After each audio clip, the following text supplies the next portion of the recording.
Hello, good morning, good afternoon, good evening, my dear brothers and sisters in Christ.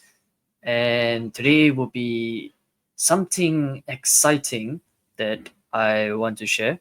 So I've done my research on the New Testament references to the Deuterocanonical books. And I would like to compare these two passages from the Bible. And one of them is from 1 Maccabees chapter 1 verse 54, and the other one is Mark chapter 13 verse 14.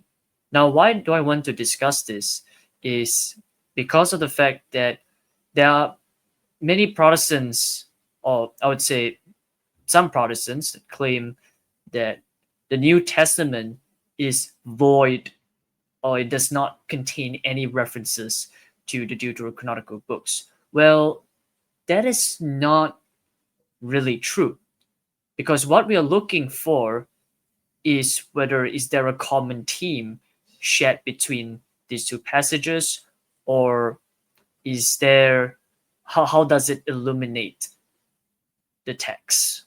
So let's get on to the meat of things. So let us read from the first Maccabees chapter 1 verse 54 to 59. Now on the 15th day of Kislev, in the 145th year, they erected a desolating sacrilege upon the altar of burnt offering.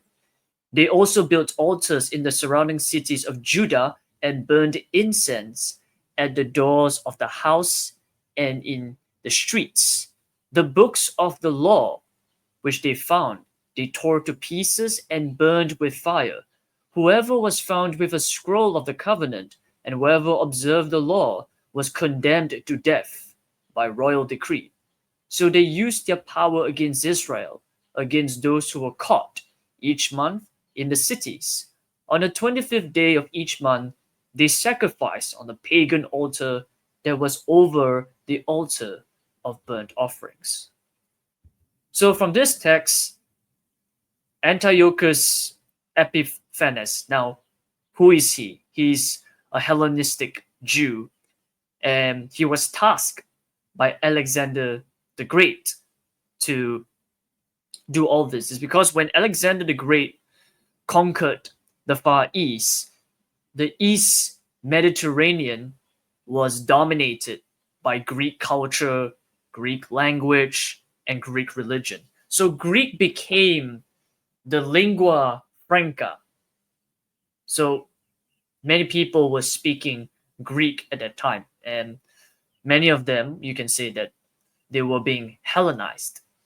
And so what I want to take note is the desolation of sacrilege, or in other Bible translations, it is the abomination of desolation. So they use the same language because we know that the if we look at the Greek Old Testament, the Septuagint, it is, since it's written in Greek, it uses that same language as what Prophet Daniel has says.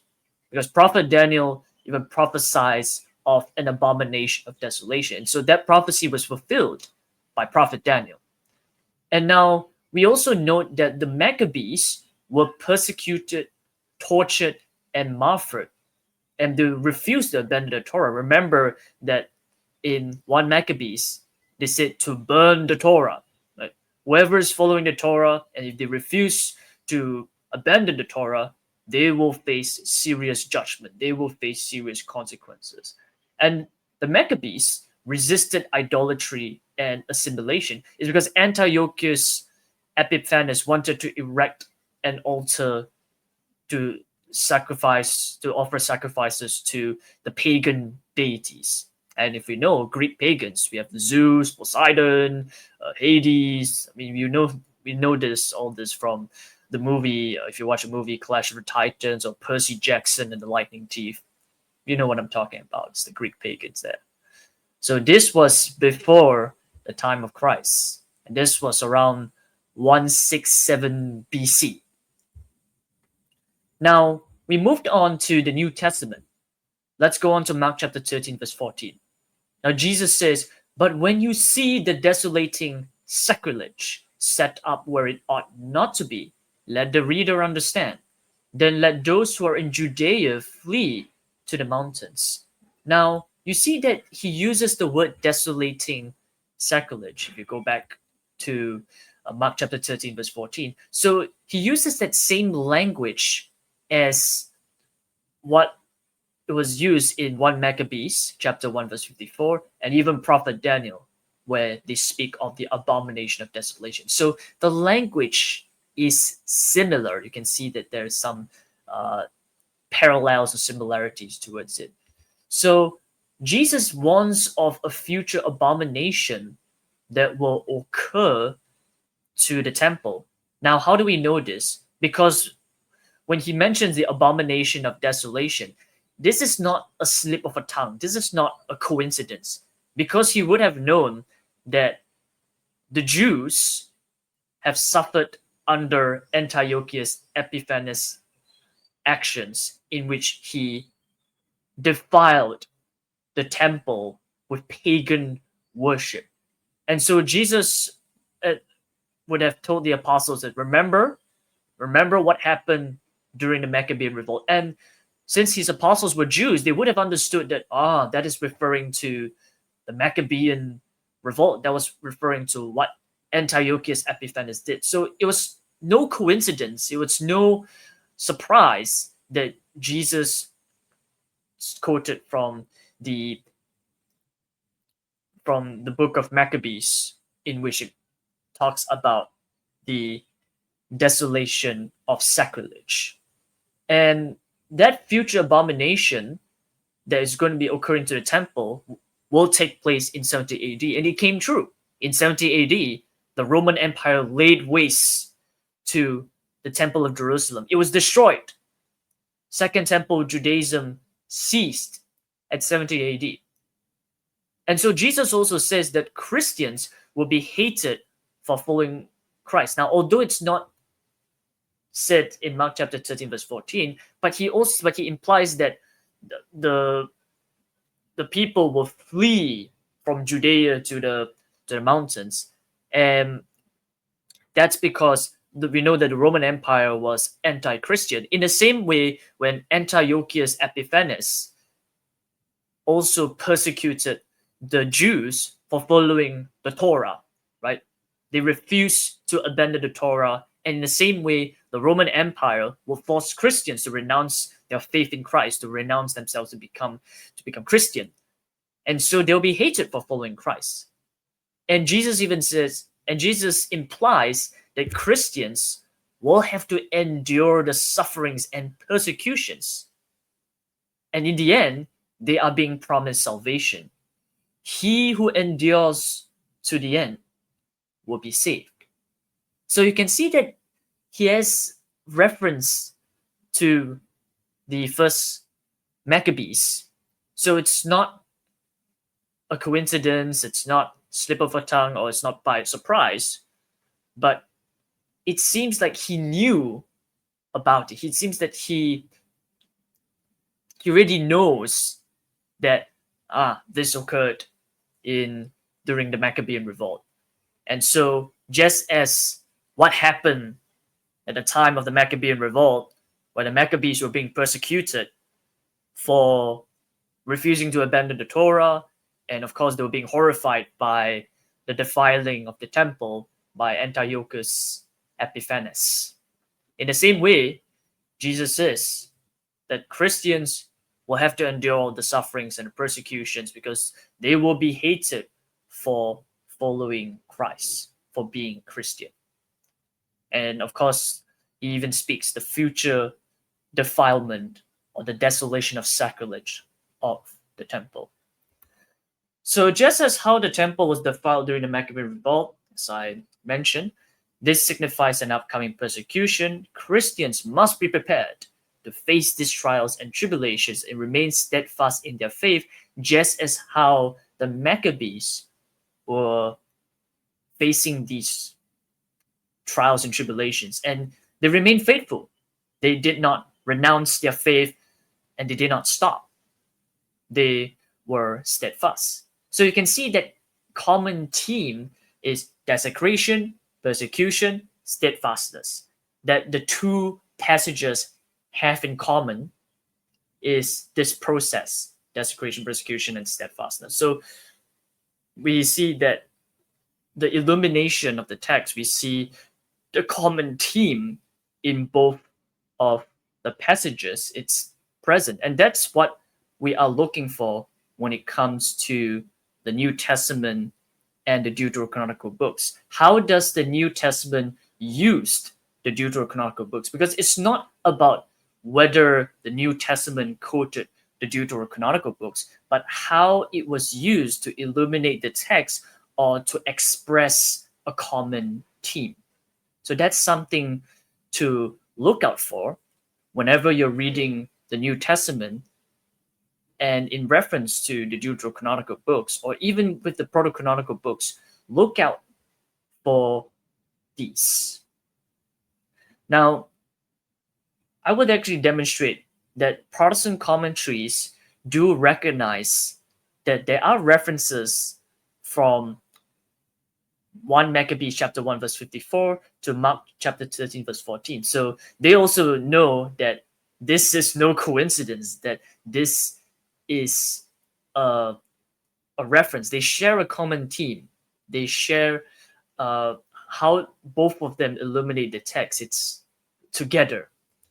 And so the first is from the Word Biblical Commentary, where it says, the Danielic abomination is alluded to in 1 Maccabees chapter 1 verse 54. So he quotes 1 Maccabees chapter 1 verse 54, and he even quotes the Greek translation of the abomination desolation, that same Greek words that was used in the New Testament, Mark chapter 13 verse 14, and in prophet Daniel.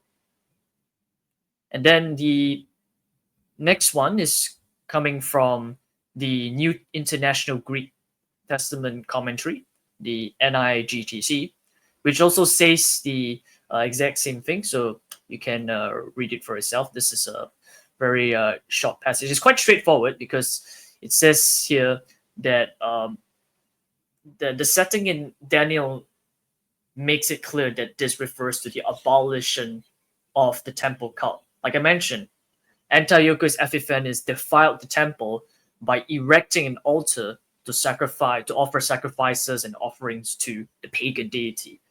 And this Protestant commentary recognizes that this is a reference to what has occurred in 1 Maccabees chapter 1 verse 54.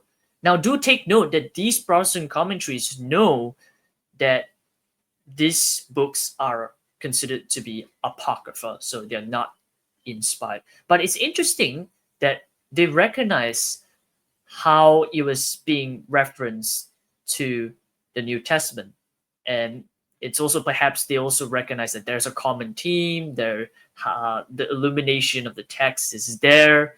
And yeah, there are many reasons why they recognize that references between 1 Maccabees chapter 1 verse 54 and Mark chapter 13 verse 14. Now in the Erdman's commentary on the Bible, it says the same, the abomination of desolation. So he repeats as what the other Protestant commentary says. So I do not need to explain this because this is quite clear cut. The same with Jameson, Fawcett, and Brown commentary, critical and explanatory on the whole Bible. This was written by Robert Jameson. And it also says the same thing. It references 1 Maccabees chapter 1 verse 54. So he recognizes that references there. From the pulpit commentary, if I can recall, the pulpit commentary is not affiliated with any denomination. So this is a non-denominational commentary, but it still references 1 Maccabees chapter 1 54 to Mark chapter 13 verse 14. The same with the Gospel of Mark, a commentary that's written by Francis J. Maloney. I think that's his surname.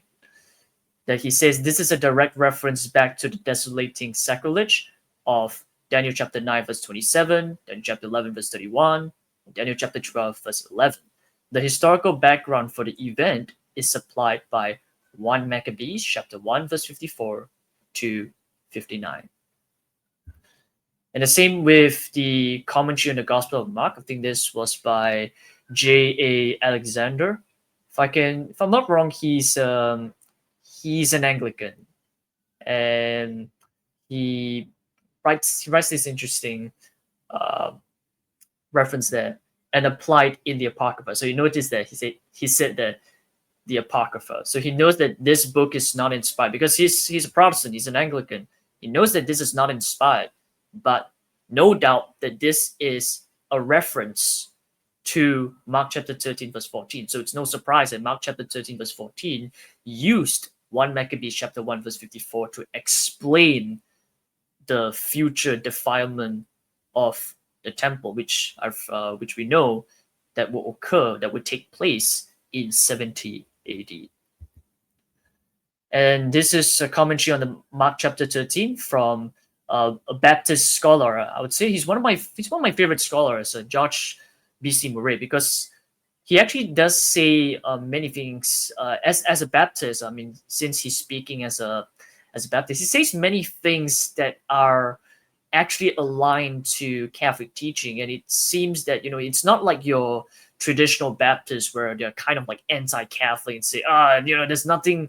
This is too papist. This is too Romanist. But George Beasley Murray was kind of different because he does recognize that what the Catholic Church say is actually quite aligned with the scriptures. And yeah, I mean he's a rather interesting Protestant, and he has one of my respect alongside with J.N.D. Kelly and Philip Schaff. Even though like Philip Schaff is anti-Catholic, he's not a big fan of Catholicism, but he was much more honest, and that same with J.N.D. Kelly and with Josh Beasley Murray. So Josh Beasley Murray is definitely in my list of like one of the respectable Protestant scholars that I've encountered there.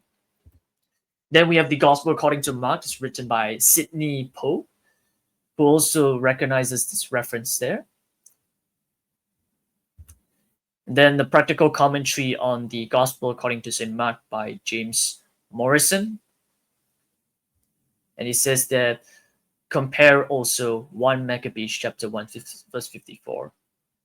The devastation to which Daniel and our Lord is referred to manifestly, the desolate devastation. So we can see they repeat the same as what the other biblical commentaries, because they are in agreement that the phrase, the abomination of desolation, is indeed a reference to 1 Maccabees chapter 1, verse 54, even though they view 1 Maccabees as apocryphal. But nevertheless, they recognize that reference then.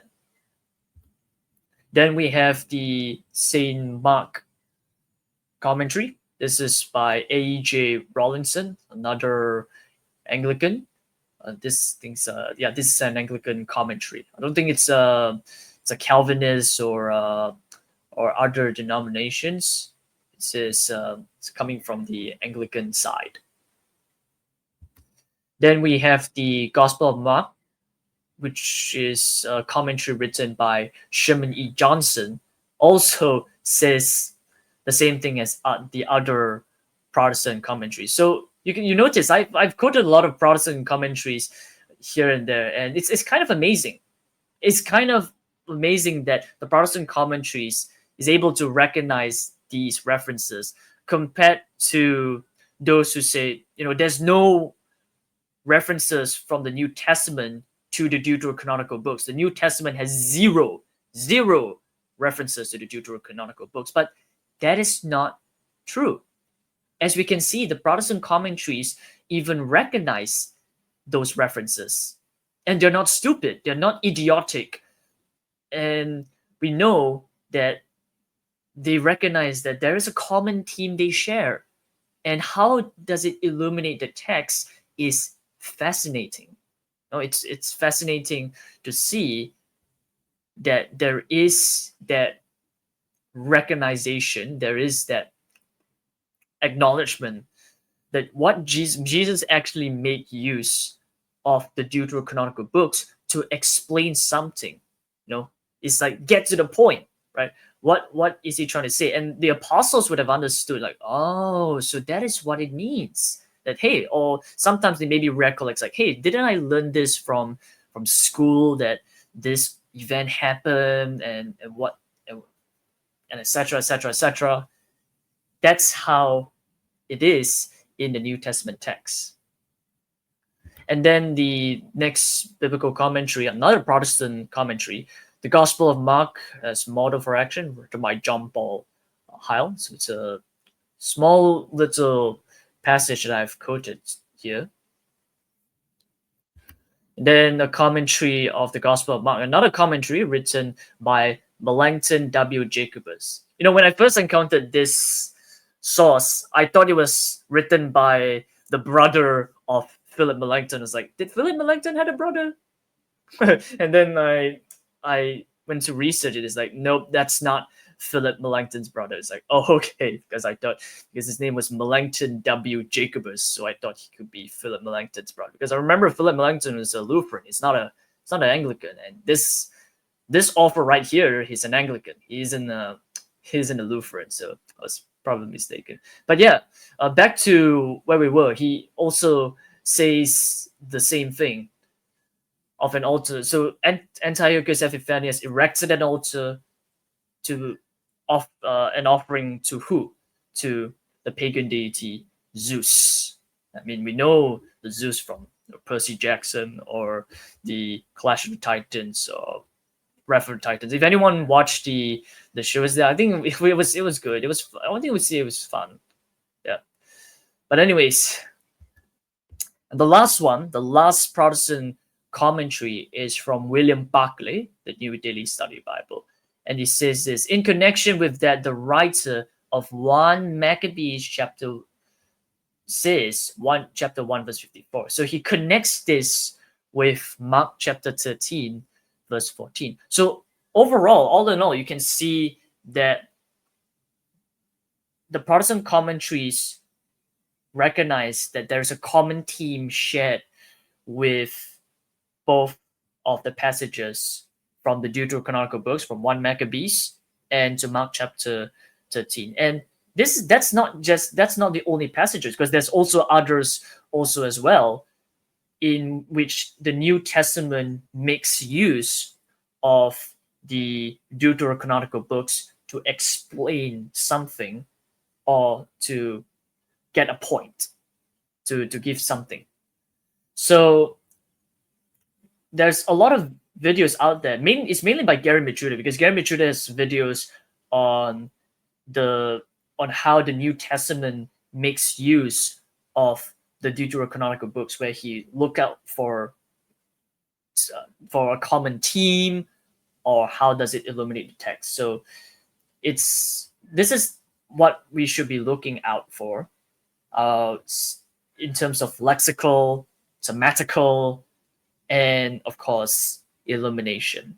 These three are the ones that we should apply when we read the New Testament in the light of the Old Testament, be it from the Deuterocanonical books or be it from the Proto-Canon. All right, so thank you so much for watching, and I hope you have enjoyed this video. And if you haven't subscribed to my channel, you can subscribe to my channel below. I also have my own server and my own website. And God bless you, and have a wonderful and gracious day. God bless everyone.